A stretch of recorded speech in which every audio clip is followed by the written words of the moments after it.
Hi, everyone. Welcome to the Seeker's Quest. This is Radha here, and I'm here with Veda and CC. And we are excited to be here. How are you guys today? Oh, you guys are on mute. CC, you're on mute. Hare Krishna. Yeah, I'm happy to be here with all of you. I'm eager to be rejected over here.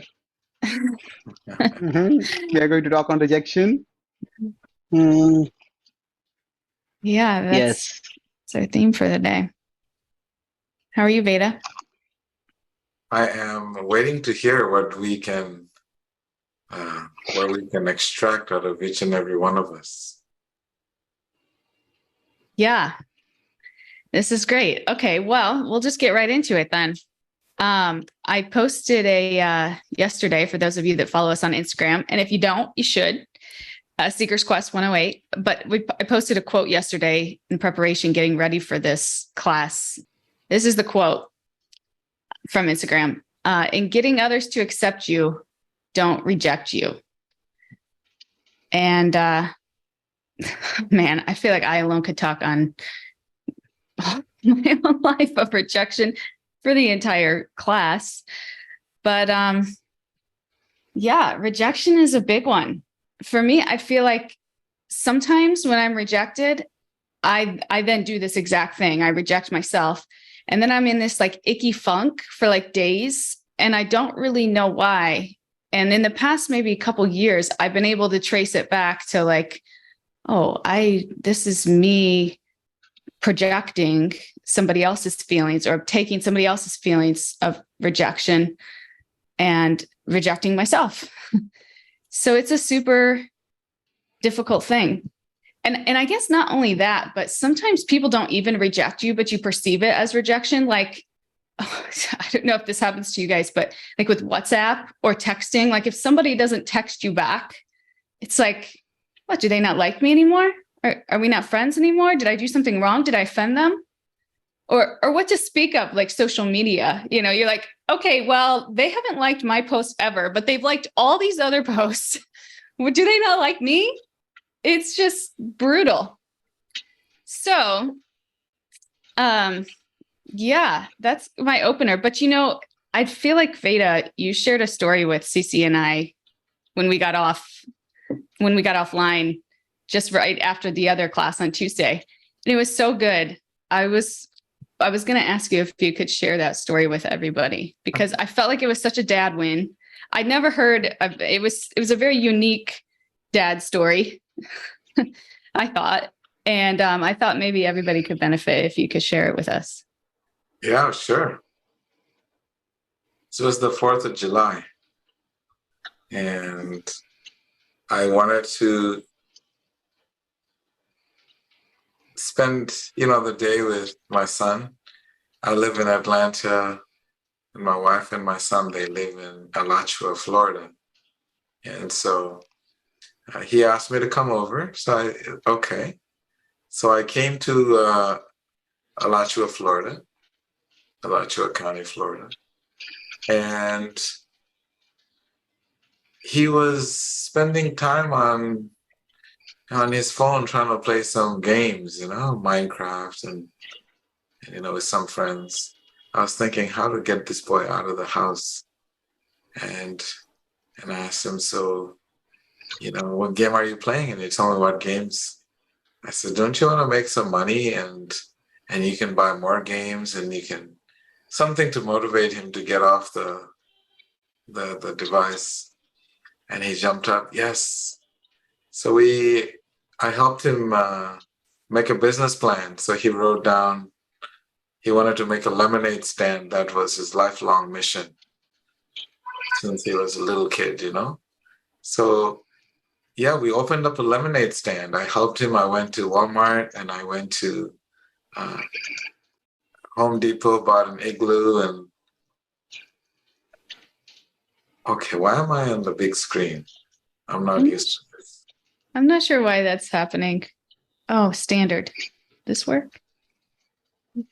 Keep talking. I'm not sharing the screen. I'll work on it. I'm not sharing my screen right now. Maybe that's the reason. Oh, maybe that is why. Okay. So anyway, we set up a lemonade stand, and he worked it. He worked it from all morning. He set up, squeezed lemons, and we together made lemonade with ice and bought cups and everything. We set up a table. And there were about, maybe 20,000 people or so going to this game, and they're walking in the street trying to go watch the fireworks. I was sitting on the table, and not many people are coming to get lemonade. And I said, hey, you got to go out and, hustle and invite people to your lemonade stand. And he was being a little shy.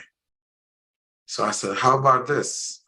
Every time you go and ask somebody, if they reject you, if they say no to you, I'll pay you $1. So we had a game going on between him and me. So he was going around and approaching everybody that he possibly could. And I was watching him because he has never been rejected in his life. It's just a very sweet kid. Whatever he wants, his needs are very minimal. Whatever he wants, he gets it. So he's never been rejected. So this was his first time going out there, just nonstop getting rejected. And just me watching him just be completely cool with the fact that he was being rejected, because he knew that rejection was bringing him fruits. And he was almost dancing, he was sprinting around to approach people and dancing way back to the stand. And it was just the most beautiful thing that I've seen, because I wanted him to feel rejected, and he was able to cope and deal with it so well. And he just turned 11, and it was just a very beautiful sight for me to give him a little taste of how the world works, where, you're not always going to have people accept you for who you are and what you do. And that experience, he talks about it quite often. He wants to do it again. So it's nice. So that's the story I was sharing with CC and Radha.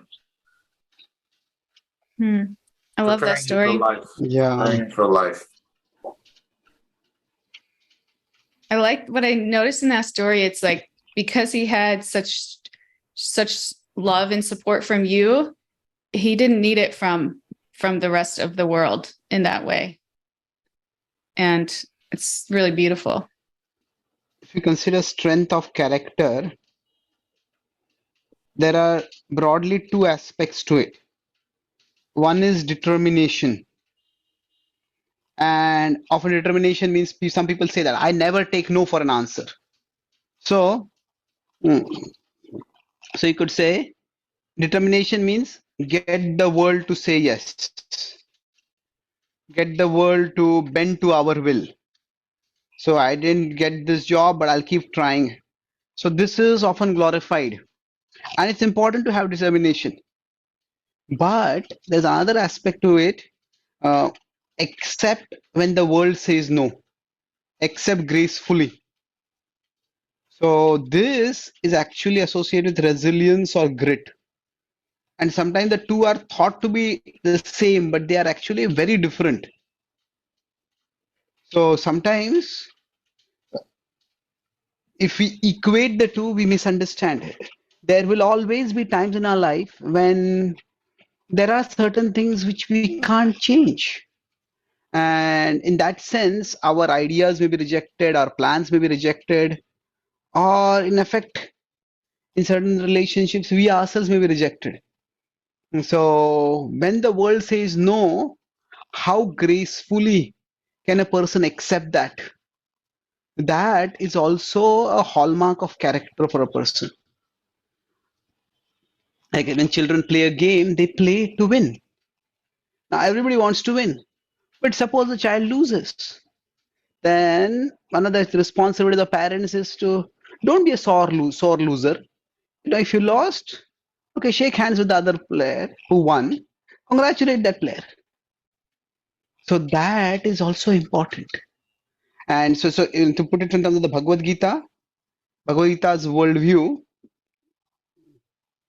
we have discussed this diagram earlier. Life will always have ups and downs. There'll be positives and negatives. And in one sense, accepting the negatives, accepting that life may sometimes say no. So this surviving through this, it requires resilience. Some of our plans will work, some of our plans will not work. Some of our relationships will work, some of them will not work. So in that sense, when the Gita says, one of the key messages of the Gita is sama. Sama means equanimity or stay equipoised. So that means the Gita doesn't specifically use these words, but we could say the Gita takes say acceptance and rejection. Both of them, that some people will accept us and some people will reject us. This is another feature of the duality of the world. And this dvandva, this duality, we all need to learn to live with it and not get carried away by it. Wow.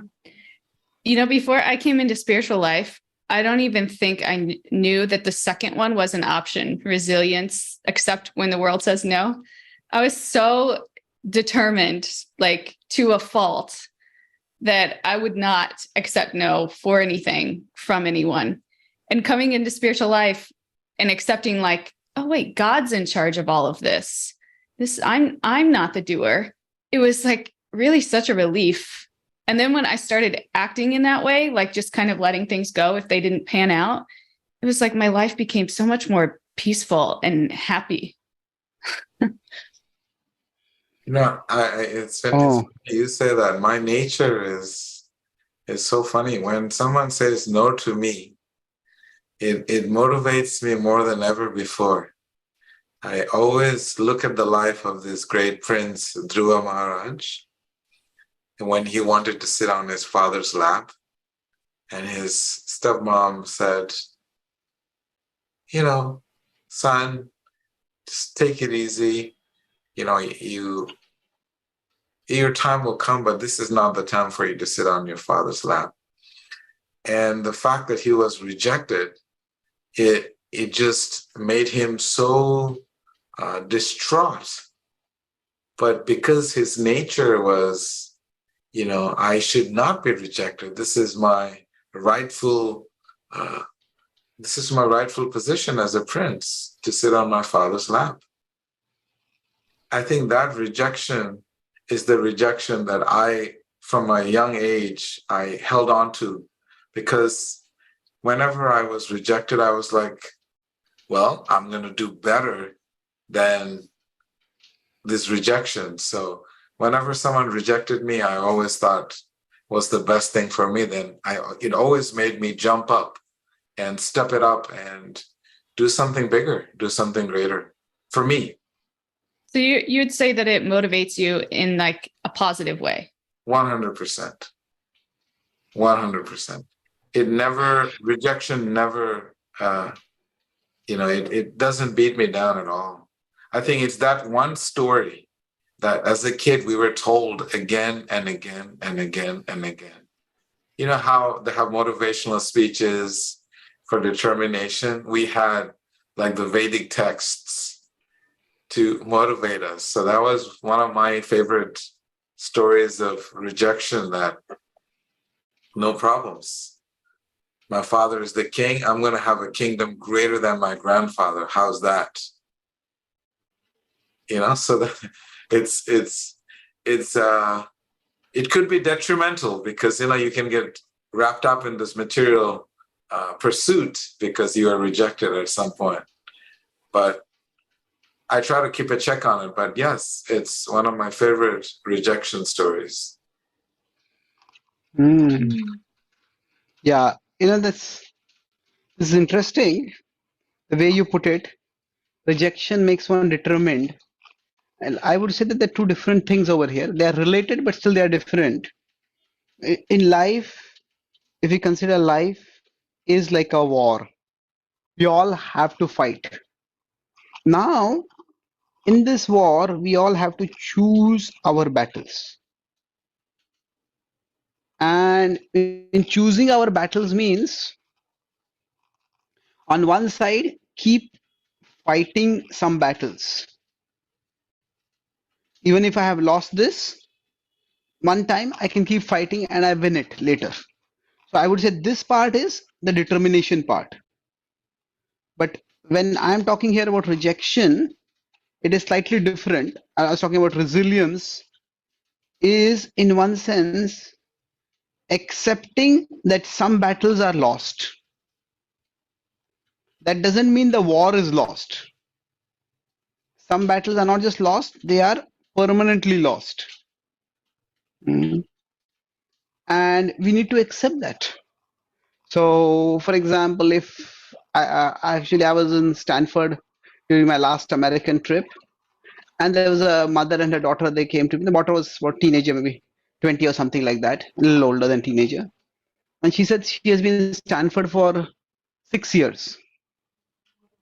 I said, okay. So she said that for 6 years, she has been changing her subject every first year. If you graduate in some particular subjects, so which would be her major, she's trying out, and effectively she has got enough grades to graduate in one sense, but she's not graduated because she's still deciding which subject will be a major for graduating in. So 6 years she has been at the undergrad level itself. So now in India, sometimes it happens that there is a top university called IIT, Indian Institute of Technology, and some students, their lifelong dream is to get into that. And the university education is 4 years, but the students sometimes try in 1 year to get admission. If they don't get, they take a break from their education and try for one more year. And there's one student I had met, he's been trying to get into IIT for 7 years. The course itself is 4 years. So I would say that is not exactly determination. Sometimes you have to accept that this is not going to work out. But that doesn't mean my life is over. Even if one doesn't graduate from a big university, one can graduate from some other university and still have a good education, still have a good career. So in one sense, rejection, like growing through rejections, means acknowledging that some doors are closed.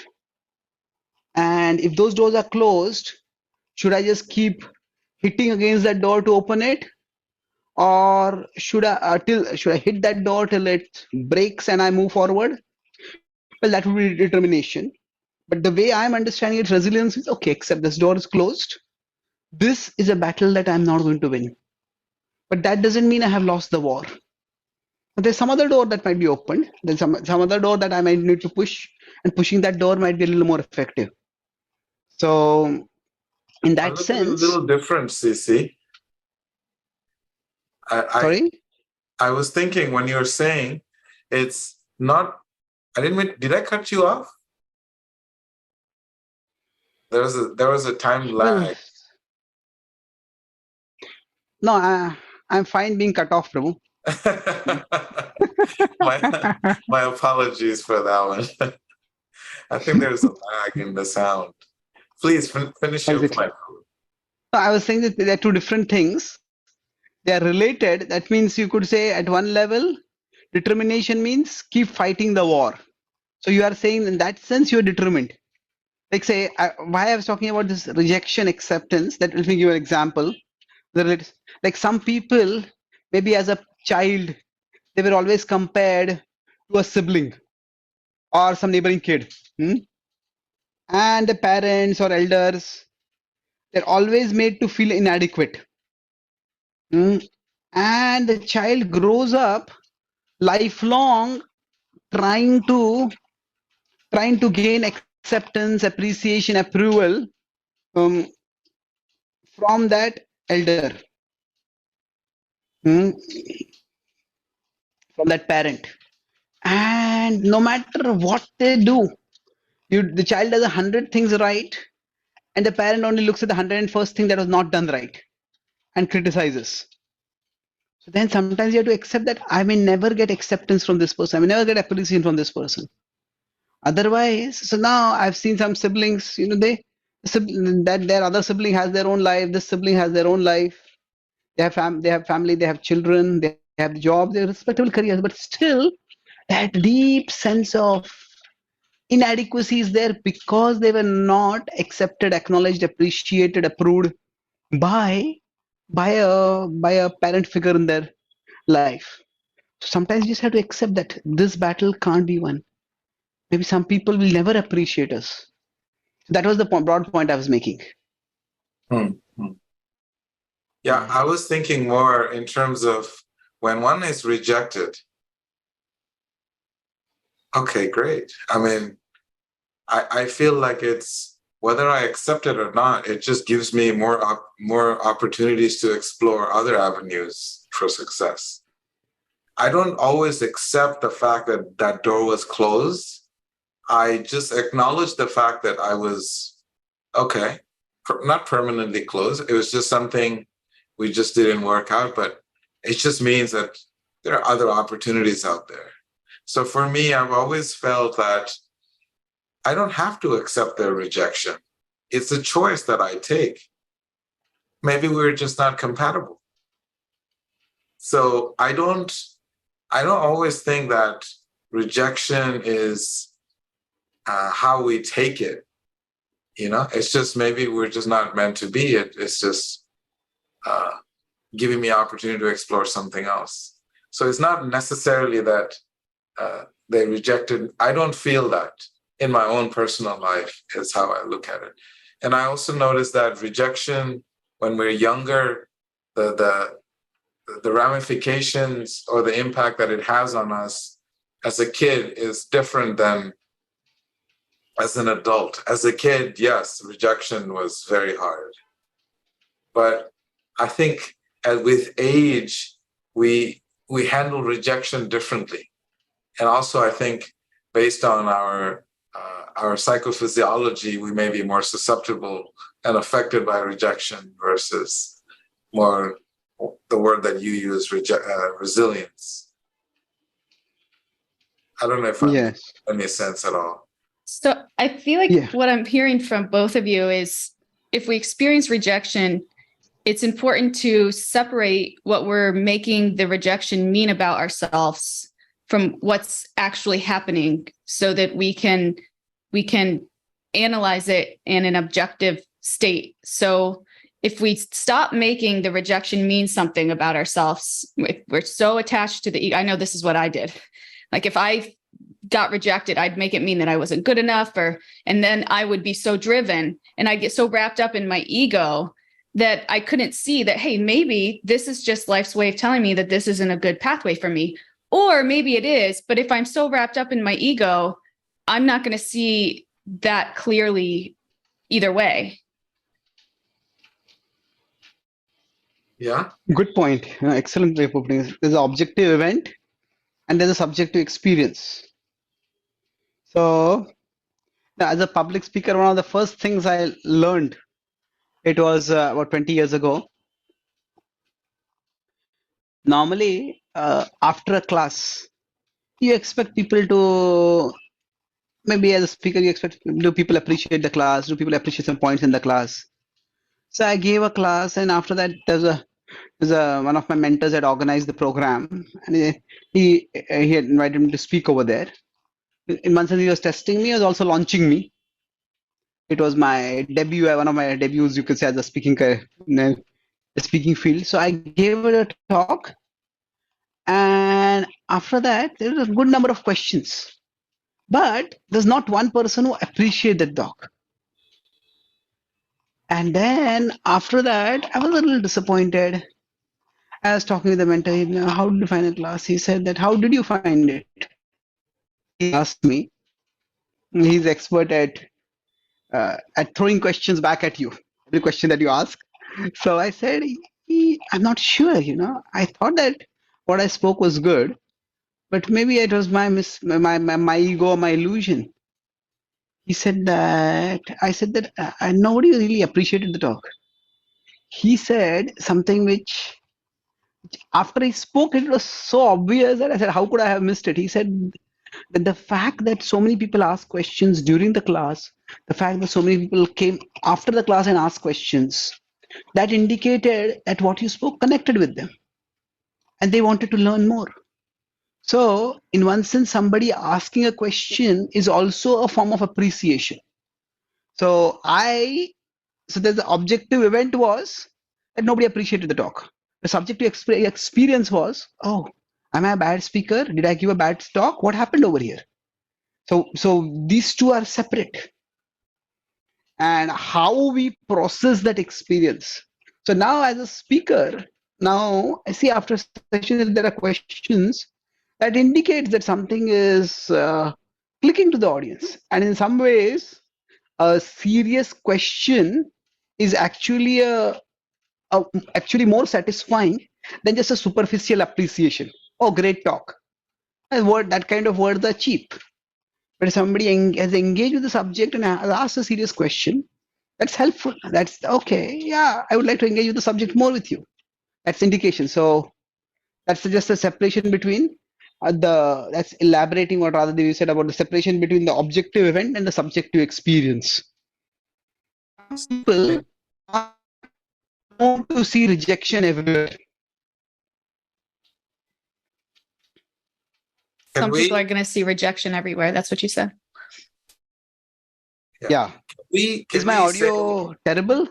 It's not terrible, but it's not great. I'd give it like a 75% today. Okay, so tolerably terrible. Tolerably terrible. Okay. Yeah, please go ahead. I was thinking as you were sharing how the subjective and objective, this whole process of rejection, it is actually, I look at it as an opportunity for spiritual awakening. And the reason I say that is because you get to ask questions to the self. Why am I being rejected? Is something wrong with me? Is something wrong with this person? So it goes pretty deep if we just, if we just step back a little bit from the whole episode, from this whole emotional exchange. If we step back a little bit, it almost, to me, it seems like this rejection is the gateway to spiritual awakening. Because you're like, why am I being rejected? And then the question is asked about the self. Maybe there's something wrong with me. What could be wrong with me? And then how is this wrong? So I think this rejection gets people to ask this question of why and how and who, these powerful questions that get people to go in the direction for seeking some answers beyond themselves. So I think rejection is the best thing that anybody could ever experience. That's a good point. I can relate to this, I think, in relationships. I think before spiritual life, I was in relationships and they weren't going well.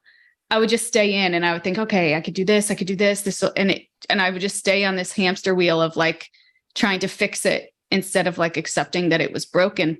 But when I finally got to the point where it was like just so brutal, this actually pattern of codependency that I propagated myself and had to kind of face myself, like, what am I doing what's my role in this relationship dynamic?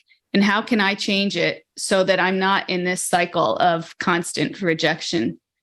And it was such a spiritual awakening. Then it's like what you guys said, like doors open to other things that then once you close that door and you learn how to walk into a different one, then it's like, oh, wow, there's light in this room. This is actually nice. So that's a beautiful point. I totally felt that. I'm rejecting a lot of your points, Veda, today. Please go for it. So you're going to help me awaken my spiritual. Yeah, actually, I appreciate the point that questions are important. But this is where I think the kind of questions we ask are important. Sometimes we use the word, sometimes some people can take rejection personally. Now, sometimes words have, in different contexts, different meanings. So often we might say the opposite of personal is impersonal. But in another sense, we could say the opposite of personally could be objectively. And don't take this so personally. It's not about you. So sometimes if people take everything too personally, that means they're just being hypersensitive. So the questions that we are asked, whenever we face a rejection, at that time, if you're taking it too personally, then it can be very discouraging. But if you can be a little bit, we can take it a little more objectively, then we can say it can be, as you said, awakening or educating. And this is where I feel the basic spiritual understanding that the self is three level: the soul, mind, and body. So at the level of the soul, each one of us is always connected with the divine, and we have that bond with the divine. We are never rejected. It's an inalienable bond. So generally, what the world is seeing and rejecting, that only has something to do with our mind body machine.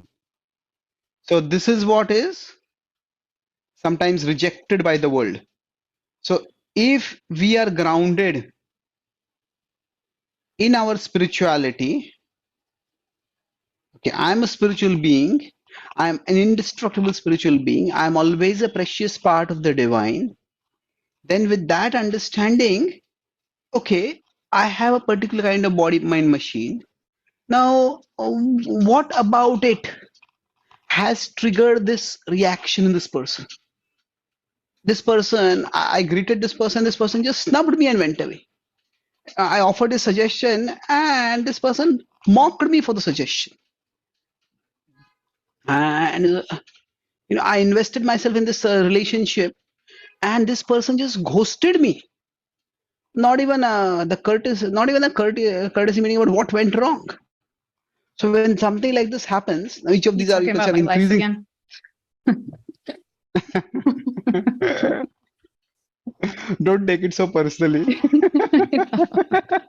like, how does he know that? I didn't tell him that. Right. So sometimes when this happens, it's if we can just distance ourselves, okay, this happened, but it doesn't necessarily mean something is wrong with me at the core. Yeah, then maybe there might be something about me, something about my body mind machine which puts off some people. And then if that is the case, can I do something about it? So being able to have that distance helps us. So, and that is why spirituality can give us a lot of strength in that direction. This is the mic drop part of the class right now. One thing I was thinking, CC, is that to the degree we are attached to the body, when the body is rejected, to that degree we will be hurt. And some people, you can say, oh, you're ugly, but it doesn't matter because they're on a different, more intellectual, mental level. Unless you insult and reject their thesis and their ideas, they're not affected by it. So I think that this body mind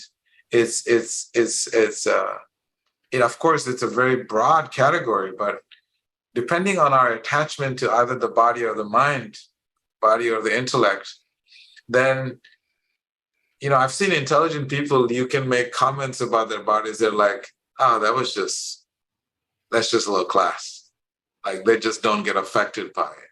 But if you were to question their thoughts and ideas, oh my God, or you rejected that, then they're supremely rejected. And so I think what this diagram shows is that we have to be above and beyond the identification of the body and mind in order to not feel rejected. Yeah.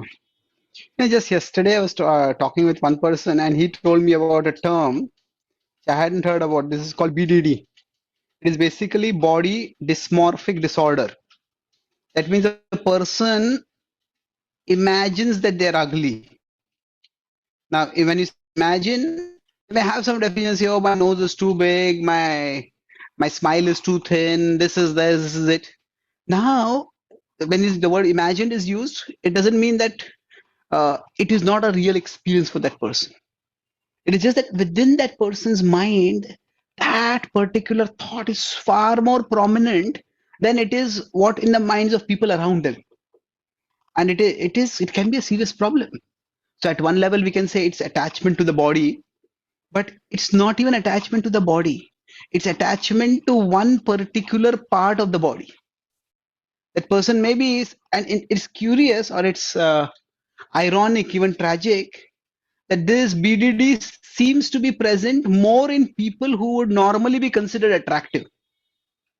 That they are overall attractive, but one feature of them may not be as attractive as the rest of the body. So they just fixate on that, and then such people often sometimes spend millions on cosmetic surgery to reconstruct their bodies. So yeah, they so when we are going back to the earlier point of this objective and subjective, there is how much subjective importance we give to something. In one sense, it depends on what other important things are there in our life. If there is nothing else important in my life, then that one thing will just consume our entire mind.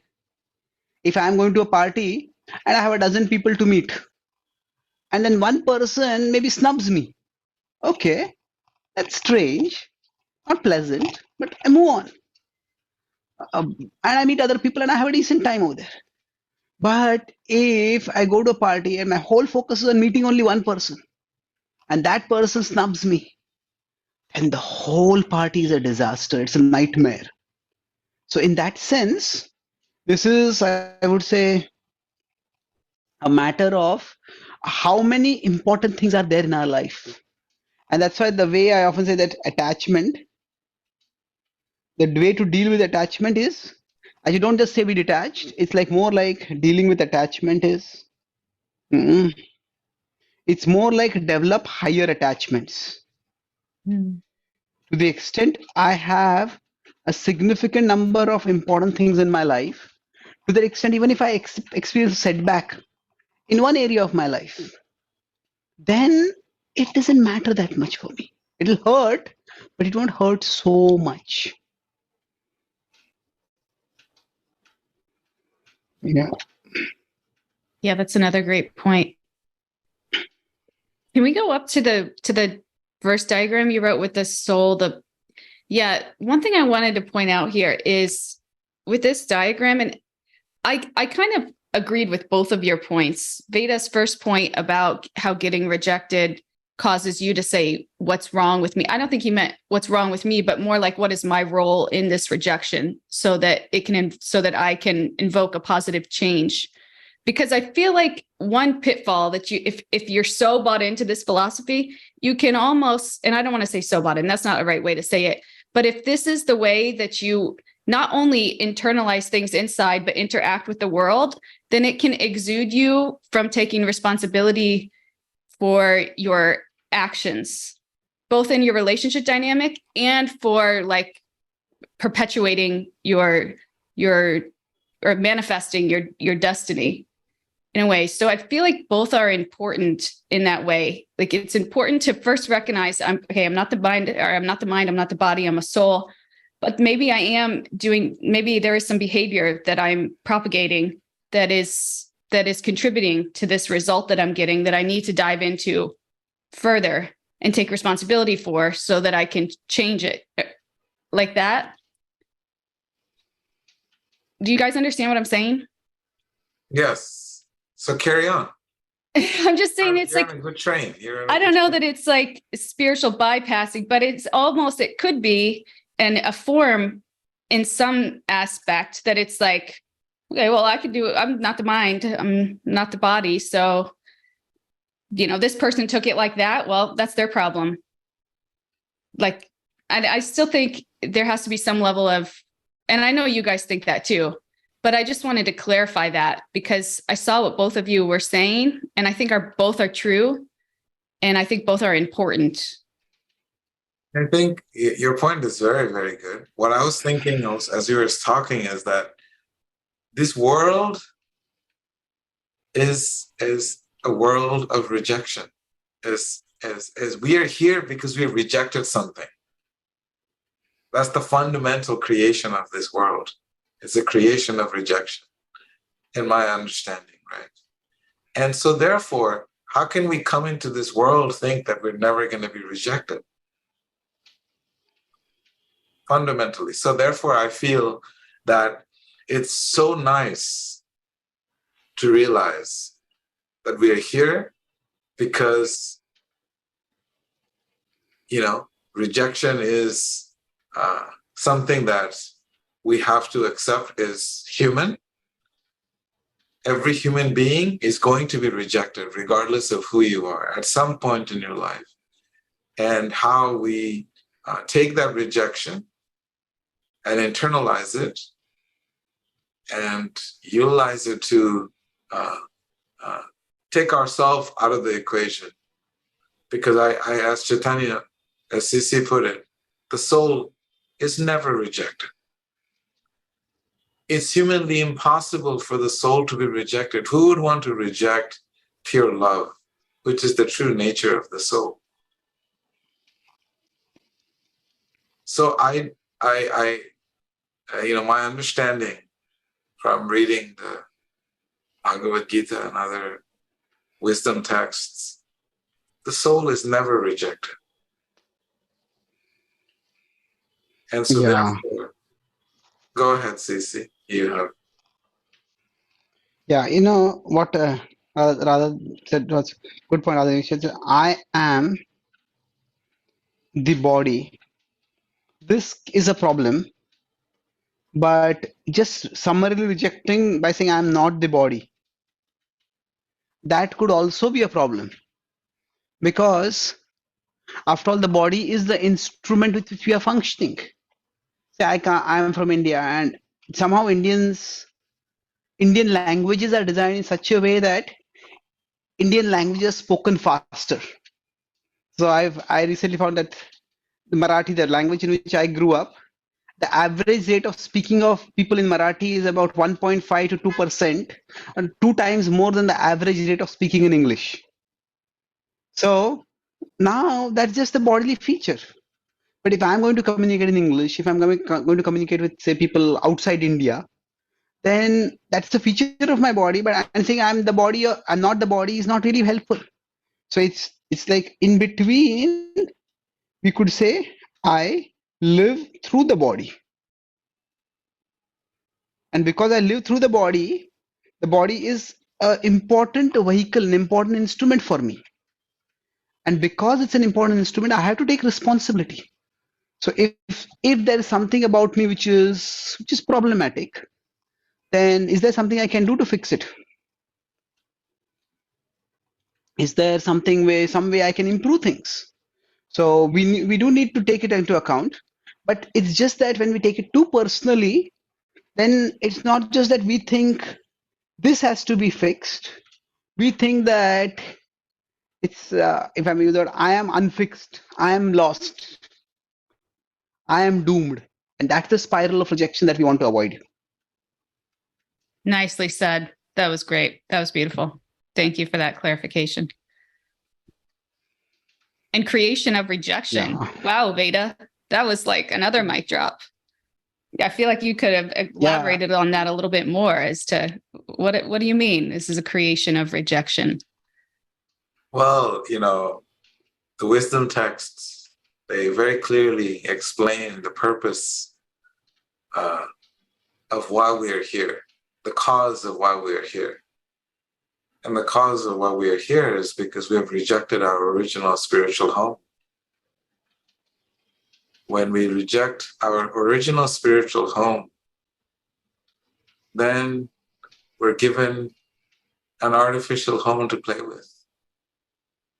And eventually, when we learn our lessons that this is not a permanent home, nothing in this world is permanent, then we will start to search out for our original spiritual home. So this is my understanding from the wisdom texts, that this whole rejection is nothing but a trajectory that it points us to, is let us go where we will never be rejected. Because as long as we're in this material world, no matter who we are, no matter how much money you have, beauty you have, fame you have, you are bound to be rejected by somebody. That's just something that I think about. Yeah, it's like, how could we expect not to be rejected when that is what we're doing all the time? And look at how much love we get reciprocated from God, even though we're constantly rejecting him. Yeah,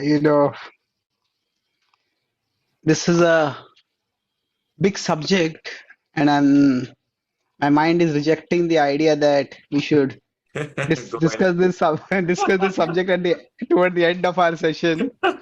So, so when I read this point, creation of rejection, I thought this is the point that is created to be rejected.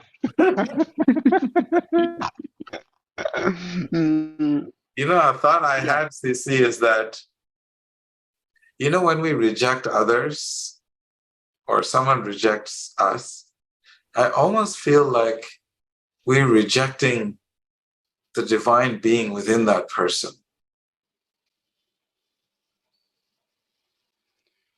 Because if someone comes onto us with their egos, because that's not who they are.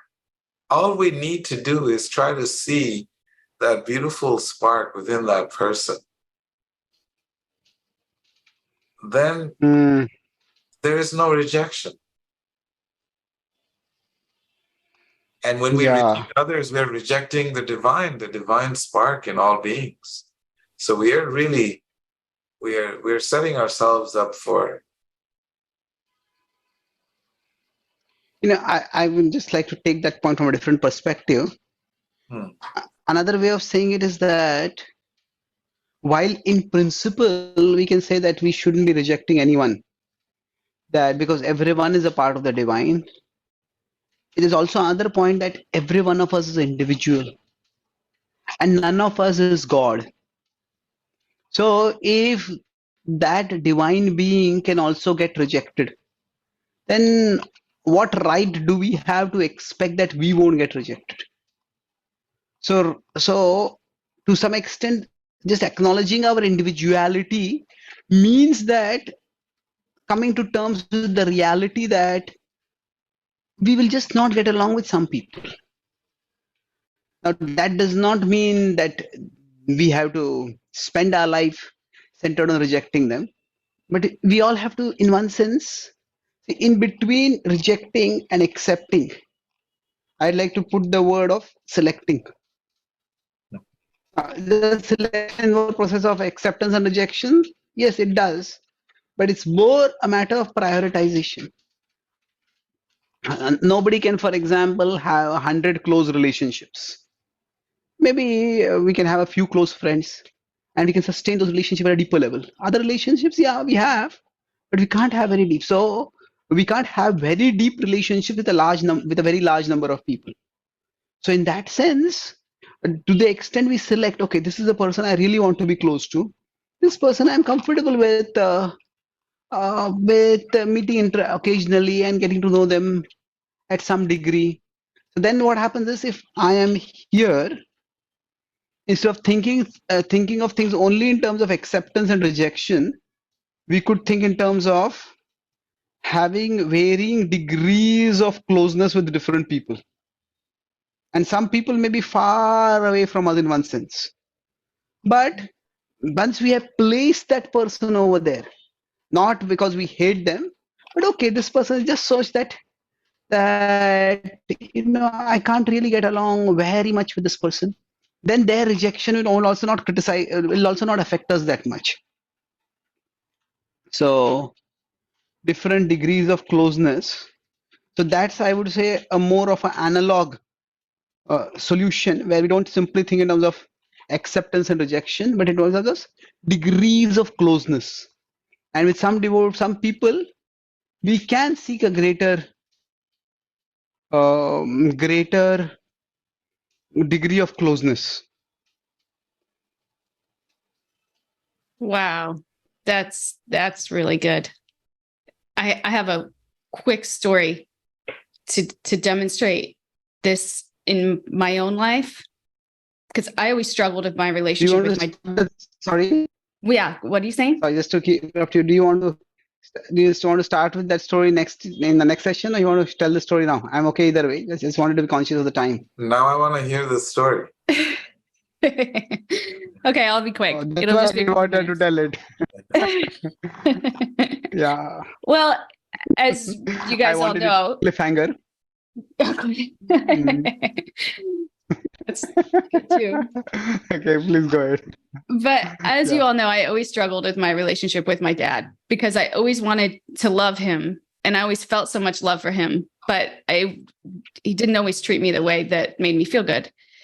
And when I came into this spiritual path, he's Catholic and was very much against it and said a lot of really mean things. He even said he was going to take a lien out on my house, which I didn't even know what meant. I had to Google it. I was like, what does that even mean? Anyway, I just ended up saying, you know what, Dad, I think we need to just take a break from talking. So I even got married in that 2 years. I didn't tell him. I just we didn't talk for 2 years. I was going to go to India. And I thought, you know what, I think I'm going to call my dad. So I had blocked him on every communication. And anyway, so I called my dad and I was like, hey, Dad. He's like, Rachel, it's good to hear from you. I'm like, yeah, how are you? He's like, I'm good. I'm like, you know why we haven't talked for a couple of years? He's like, I know, I effed up. I'm like, yeah, Dad, you can't talk to me like that. It's not okay. It can't happen anymore. He's like, okay. But within that 2 years, I got to the point where however he talks to me now, it actually doesn't matter to me, but I still care deeply about him, but I know how close I can be to him so that I feel good. So I don't let him in my emotional circle that close. He could text me now and say whatever, and it's not going to affect me, but I can still care for him deeply. Whereas my sister called and said, hey, Dad needs this or this, I would help him out, but I would keep my distance. And it was like this circle. It was like, okay, I need to be on the outside of this circle, but it broke my heart so much that I couldn't love my dad. But now it's like, okay, I can be on the outside of the circle. I can still love him, but I need to be in a place where I feel safe and where I feel like I'm not going to get hurt. And in that way, if I'm sitting there and I'm not putting myself in a position where I can get hurt, okay, I can actually love him in a real way. And it's like, this was a golden thing for me. Yeah. So that's my story. That might have brought the mood down a little bit, but it was really profound in my life. And is like the best feeling I've ever had about my dad in my whole life, because I was able to do this. Yeah. Oh, that's good to know. Yeah. So I'll try to summarize. We went down a lot of paths, but I think we started with the 2 points of determination and resilience, that getting life to say yes and taking no from life. Both are important. And that involves seeing life as a bigger war in which some battles we keep fighting till we win them, and some battles we accept that we may not win them. And then actually before that, we started with the idea of how rejection is good for growth. And he came back to this point that rejection can lead to spiritual awakening, provided we ask the right questions. And one part of asking the right questions was that we discussed, we distance ourselves, not that necessarily something is wrong what's wrong with me, it's not so much with me as with my body mind machine, what can be fixed. So as spiritual beings, we are never rejected by the divine, and that foundation of acceptance can help us move forward and process rejection more objectively than personally. So in that, we discussed a little bit about that part, how when we take things personally, what happens is, this is where the objective objective event becomes escalated into a huge catastrophic like experience within us, and we want to avoid that. And the last part we discussed was that for doing this, we could have this idea of, rather than thinking simply into the accepting and rejecting, we just place different people at different degrees of closeness in our life. And as we moderate our expectations from them, then we can live in peace, even if they don't live up to our expectations or we don't live up to their expectations. Thank you very much. Very nice. I want to give a quick shout out to all the people who say things on the board during the class. It's like cheering us on.